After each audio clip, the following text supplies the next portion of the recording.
সৌন্দৰ্যলৈ আপোনালোক সকলোকে স্বাগতম জনালোঁ। আমি অলপমান আজি মানে কি আৰু প্ৰকৃতিৰ এনে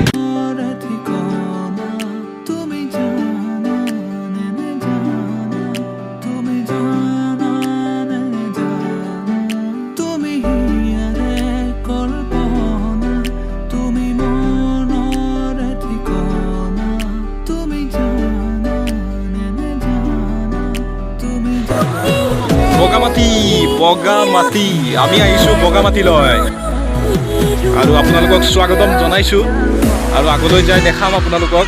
এয়া বগামাটিৰ অলপমান মনোৰম দৃশ্য আপোনালোকক দেখাইছোঁ আৰু আগলৈ যাম, অলপ শ্বেয়াৰ কৰিছোঁ। আগলৈ যাম আৰু দৃশ্য কেমেৰাত মোবাইলত আবদ্ধ কৰিম, যিমানখিনি পাৰোঁ আপোনালোকে চাই থাকিব, স্কিপ নকৰিব। আজি প্ৰকৃতিৰ মনোৰম অপৰূপ সৌন্দৰ্য আপোনালোকক দেখুৱাম, আপোনালোকে ঘৰতে বহি চাব পাৰিব।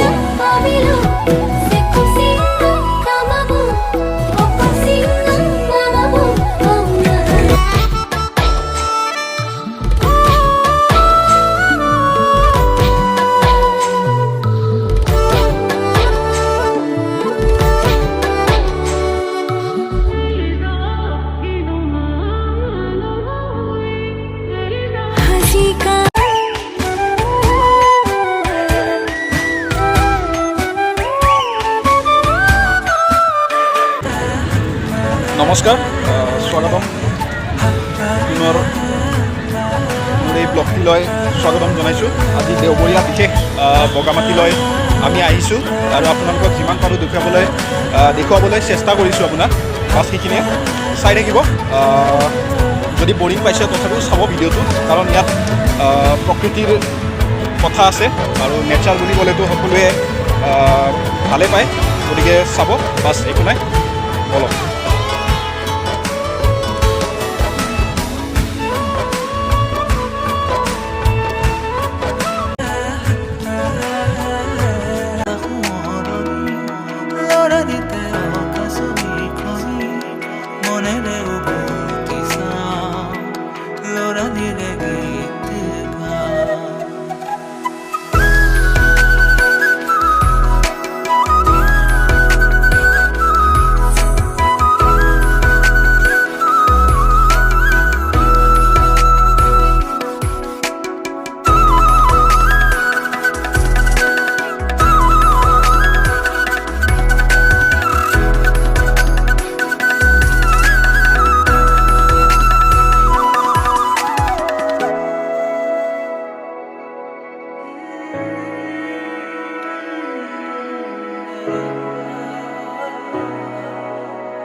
ভাৱনাতে চিলিকে মুকনি লৰালিৰে সংগী তুমি জনী, যেতিয়া উভতি সৰগী সুৰভি পাম। ভাৱনাতে চিলিকে মুকনি লৰালিৰে সংগী তুমি জনী, যেতিয়া উভতি সৰগী সুৰভি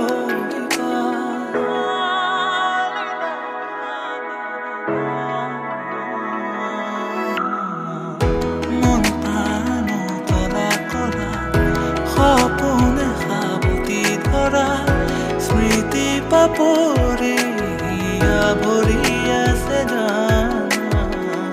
বুকুৰ মেৰে ভৰা সুৰৰে শ্ৰুতি ধাৰা, আবেগে ভৰা মোৰ জনা সাজি ৰখা মিঠা সোঁৱৰণি, লৰালিতে অকাশনি খনি মনেৰে উভতি চাওঁ, লৰালিৰে ৰখা মিঠা সোঁৱৰণি, লৰালিতে অকাশনি